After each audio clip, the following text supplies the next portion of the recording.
नमस्कार दोस्तों, मैं आपको बताने जा रहा हूं सोना बनाने का प्राचीन प्रयोग।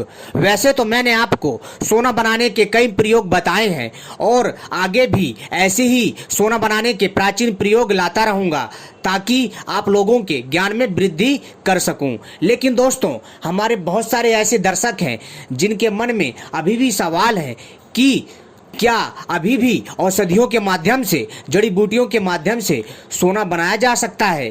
तो दोस्तों, मैं आपकी जानकारी के लिए बता देना चाहता हूं कि दोस्तों, प्राचीन काल में जब हमारे भारत में जो ऋषि मुनि थे, उन्होंने कई लाखों साल पहले औषधियों के माध्यम से और जड़ी बूटियों के माध्यम से उन्होंने सोना बनाने की जो विद्या है विकसित की थी। जी हाँ दोस्तों, और उसी के बल पर भारत में अकूत संपत्ति थी। और दोस्तों, आपने देखा होगा कि मुगलों ने, अंग्रेजों ने हमारे भारत में बहुत शासन किया और जाने कितना सोना लूटा कि आप कल्पना नहीं कर सकते। इतना सोना लूटा कि मैं आपसे क्या बताऊं।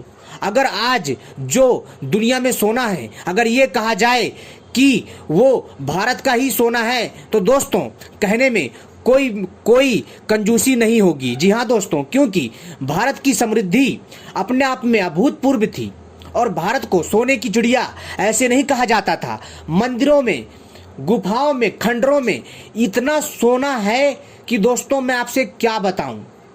दोस्तों, आपने देखा होगा और सुना होगा इतिहास में कि मुगलों ने, अंग्रेजों ने मंदिर में जो सोना था, जो सोने की जो खाने थी और जो बहुत सारे जो ऐसे सोने थे जो जमीन पर राजा महाराजा के द्वारा दबाए जाते थे उनकी रक्षा के लिए, उनको तक प्राप्त किया गया है और लूटा गया है और अपने देश में लेकर गए हैं।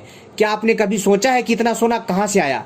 दोस्तों, सीधा सा उत्तर है इसका कि हमारे ऋषि मुनियों के द्वारा किया गया तप और अनोखी मेहनत ने जो है दोस्तों इस सोने को बनाने में बहुत बड़ी भूमिका निभाई है। दोस्तों, हमारे ऋषि मुनि, हमारे संत, हमारे योगी और हमारे पूर्वजों ने दोस्तों, जो हमारे वेद हैं, जो ऋग्वेद हैं, जो हमारे 4 वेद हैं दोस्तों, और 4 वेदों में जो ऋग्वेद है वो बहुत बड़ी भूमिका में है। दोस्तों, इन चारों वेदों को पढ़ करके उन्होंने अनेक विद्याओं की रचना की, क्योंकि दोस्तों जो वेद है वो परमपिता परमेश्वर ओमकार की वाणी है, जिसको परमपिता परमेश्वर ने उसको जो है उन्होंने योगियों को दिया और योगियों के माध्यम से समाज में फैला। दोस्तों, आपकी जानकारी के लिए, अगर अब भी कोई इसमें कमी है तो दोस्तों आप जो है इस जानकारी को दूसरी जगह से भी प्राप्त कर सकते हैं। दोस्तों, मैं बस यहाँ पर इतना कहूँगा कि हमारे देश में यही तो कमी है कि हम अपने गौरव को, और दोस्तों हम अपने इतिहास को, और दोस्तों हम अपने गौरवमयी कौशल साम्राज्य को भूल जाते हैं। दोस्तों, एक समय था कि भारत में इतना सोना था कि दोस्तों जो सोना था वो हमारे यहाँ के जो लोग थे उसको तराजू में तौलते थे, इतना सोना था। कभी सोचा है किसी ने इतना सोना कहाँ से आया? इसका कारण है दोस्तों हमारे यहाँ सोना बनाने की विद्या।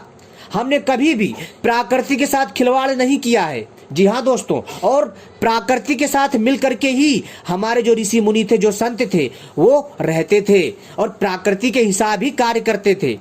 तो दोस्तों आप समझ गए होंगे। और दोस्तों, आज भी औषधियों के माध्यम से सोना बनाया जा सकता है। जी हाँ दोस्तों, अगर कोई व्यक्ति चाहे तो सोना बना सकता है। दोस्तों, मैं आपको बता देना चाहता हूं, आजादी के काल में जब गांधी जी के सामने हमारे जो बनारस के जो एक पंडित जी थे, उन्होंने गांधी जी के सामने बताया कि औषधियों के माध्यम से सोना बनता है, तो गांधी जी उनका मजाक उड़ा रहे थे। और उस समय दोस्तों आंदोलन हो रहे थे और संघर्ष चल रहा था कि अंग्रेजों से भारत को आजादी मिले। लेकिन दोस्तों गांधी जी ने हमारी भारतीय परंपरा का, और गांधी जी ने दोस्तों हमारे आयुर्वेद का मजाक उड़ाया, जिसके चलते उन्होंने तत्काल बनारस के लिए प्रस्थान किया और जो वहां पर संस्कृत में जो ग्रंथ थे उनको उन्होंने पढ़ा, जो उसमें जो हमारे ऋषि मुनियों ने जो उन्होंने शोध किया था, जो उन्होंने प्रयोग किया था, उसी के आधार पर उन्होंने 45 मिनट में 200 तोला सोना बना करके दिखाया। जी हाँ दोस्तों, 200 तोला के आसपास या इससे ज्यादा सोना बनाया और बना करके गांधी जी के सामने दोस्तों पेश किया। और दोस्तों उसी सोने को बेच करके गांधी जी के आंदोलन में लगाया गया। और दोस्तों झूठ बोलूं तो आज भी दिल्ली के बिरला मंदिर में, जिसको लक्ष्मी नारायण मंदिर के नाम से जाना जाता है, वहां पर उस शिलालेख में लिखा हुआ है, आज भी आप जा सकते हैं, वहां पर अतिथि गृह है बिरला मंदिर में, वहां लिखा हुआ है कि सोना बनाया गया था। दोस्तों ये चीजें झूठ नहीं है, लेकिन अगर कोई मेहनत करता है, और दोस्तों जो मैं आपको प्रयोग बताता हूं, अगर आप सफल हो जाते हैं तो दोस्तों निश्चित ही दोस्तों आप सोना बना सकते हैं, अपने मन के मुताबिक सोना बना सकते हैं। 1 किलो, 2 किलो, 100 किलो, कितना भी सोना बना सकते हैं। लेकिन दोस्तों आपको समय देना पड़ेगा, मेहनत करना पड़ेगा, खुद को खपाना पड़ेगा। मजाक नहीं है कोई सोना बनाना। कई लोग जो है गलत गलत कमेंट करते हैं, बोलते हैं इससे कुछ नहीं होता, इससे वो नहीं होता। तो भैया ऐसा है, मैं ऐसे लोगों को तो बिल्कुल नहीं बुलाता, ठीक है। और जिसको अगर सही जानकारी चाहिए तो हमारे साथ बने रहे, और आगे भी हम सोना बनाने के ऐसे ही प्राचीन प्रयोग लेकर के आएंगे, तथा दूसरी रहस्यमयी तांत्रिक साधनाएं भी लेकर के आएंगे। अगर आप चाहते हैं कि हम आपके लिए ऐसी ही जानकारी लाते रहें तो दोस्तों आप हमसे जुड़े रहें। लेकिन दोस्तों जो लोग उंगली उठाते हैं तो ऐसे लोगों से भैया हम हाथ जोड़ते हैं, कृपा करके आप हमारा वीडियो छोड़ के जा सकते हैं, अगर फिर भी आपको जो है विश्वास नहीं हो रहा है। मेरा मकसद है दोस्तों प्राचीन ज्ञान को आप सबके सामने लाना, आपको उस चीज को समझना। लेकिन दोस्तों इसमें अभी भी कईयों के सवाल होंगे, तो भैया ऐसा है, मैं उनको नहीं समझा सकता। अपने इतिहास पर, अपने भारत की पुरानी परंपरा पर और अपने वैज्ञानिक, भारतीय वैज्ञानिक ऋषियों पर गर्व करना सीखिए दोस्तों। अंग्रेजों ने, जी हाँ दोस्तों, अंग्रेजों ने हमारे देश से अनेकों सोना बनाने वाले, टेक्नोलॉजी बनाने वाले संस्कृत के ग्रंथों को अंग्रेजी में ट्रांसलेट करके टेक्नोलॉजी बना दी, बहुत सारी दवाइयां विकसित कर दी, और हम उन्हीं की नकल करते हैं। क्या ये चूतियापा नहीं है? बेशक वो मेहनत करते हैं, अच्छी बात है, लेकिन हमने क्या अपनी चीजों की कभी कदर करी? नहीं करी ना। बहुत सारे लोगों को मिर्ची लग जाएगी तो भैया लगे, इससे कोई दिक्कत नहीं है। लेकिन दोस्तों यहाँ पर सोचने वाली बात है, अगर कोई व्यक्ति समाज में अगर कोई सही जानकारी देता है तो उसको रोकने वाले हजारों पैदा हो जाते हैं। लेकिन जो लोग गलत जानकारियां देते हैं तो लोग उसकी वीडियो धड़ल्ले से शेयर करते हैं, यहाँ वहाँ जानकारी पहुंचाते हैं। लेकिन जो समाज में जो सही कार्य करना चाहता है, सही जानकारी देना चाहता है, उसको लोग रोकते हैं। दोस्तों मैं अपनी इस वीडियो में आपको पूरी जानकारी दूंगा और सोना बनाने का प्रयोग भी बताऊंगा। लेकिन दोस्तों इससे पहले जो आपके मन में जो सवाल था, जो उथल पुथल था, उसको भी शांत करना मेरा परम कर्तव्य है, और उसी के आधार पर मैं आपको यहाँ पर बता रहा हूँ। दोस्तों आपको पता है मुगलों ने, जी हाँ दोस्तों, मुगलों ने, जो लुटेरे थे, जो आदमखोर थे, जितने भी मुगल आए भारत में शासन किया दोस्तों, उन्होंने क्या किया आपको पता है?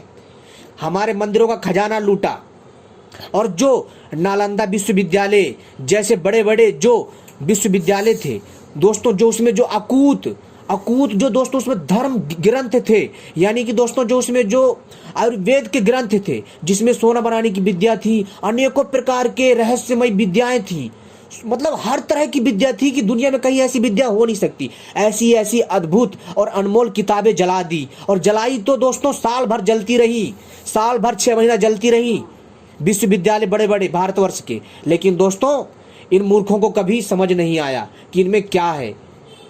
खैर दोस्तों दुख होता है ये जान करके कि इन गवारों को, इन मूर्खों को, इन जानवरों को कभी अकल नहीं आई। दूसरे की संपत्ति को नष्ट करना, दूसरे को बर्बाद करना ही लोगों ने सिखाया।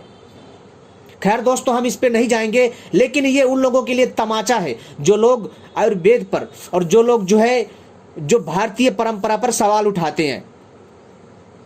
जो भारत को कंगाल करते गए वही जो है दोस्तों जो महान होते गए, और जो भारत के पक्ष में बोलते हैं वो बुरे बनते गए। तो भैया ऐसा है, अपनी पद्धति पर गर्व करिए, अपने भारतीय पर गर्व करिए, इसी में ही दोस्तों सबका वो है। तो दोस्तों चलिए मैं अब बताता हूं आपको सोना बनाने का प्राचीन और अद्भुत प्रयोग।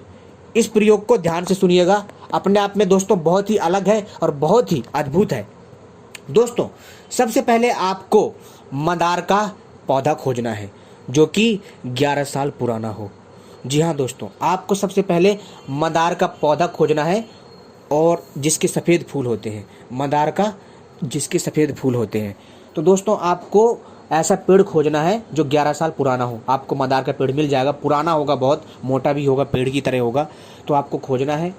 और दोस्तों आपको क्या करना है, पारा धातु लेना है, ठीक है, पारा धातु लेना है।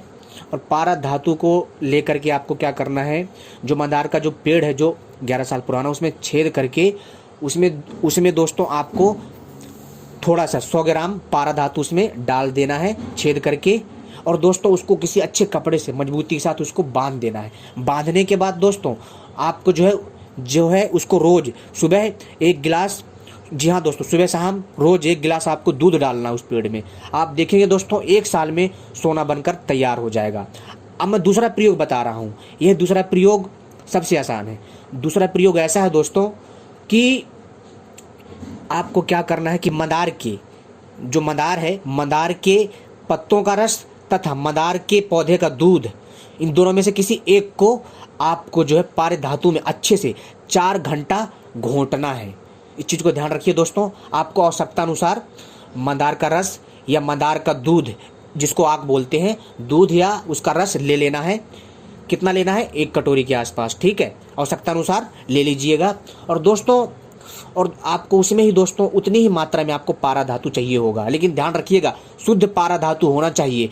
जहरीला जो पारा धातु होता है, जो जहरीला पारद होता है, वो खतरनाक होता है, उसका प्रयोग ना करें, ठीक है। शुद्ध पारा धातु को ही उसमें अच्छे से घोंटें। घोंटने के बाद दोस्तों वो एक सफ़ेद भस्म में तैयार हो जाएगा। और फिर आपको तांबा, शुद्ध तांबा चाहिए। शुद्ध तांबा में उसको लगा करके उसको जो गाय का जो कंडा होता है ना, ओपला, उसमें अच्छे से उसको गर्म करना, पकाना है अच्छे से। आपको लगातार यही क्रिया, जी हाँ दोस्तों, आपको लगातार यही क्रिया 12 घंटे करनी है। जी हाँ दोस्तों, लगातार आपको ऐसे सेकते रहना है, अच्छे से सेकना है, ठीक है। और आप देखेंगे कि सोना बन जाएगा, ठीक है दोस्तों। लेकिन अगर आप सही से करते हैं तो दोस्तों आपको 4 घंटे में ही परिणाम मिल जाएगा। आप इस प्रकार से भी सोना बना सकते हैं। अब आपके ऊपर है आप इस क्रिया में कैसे सफल हो सकते हैं। बहुत ही आसान है दोस्तों, इस प्रकार से आप इस क्रिया को कर सकते हैं। अगर फिर भी समझ में ना आए तो आप हमसे कमेंट करके पूछ सकते हैं। धन्यवाद।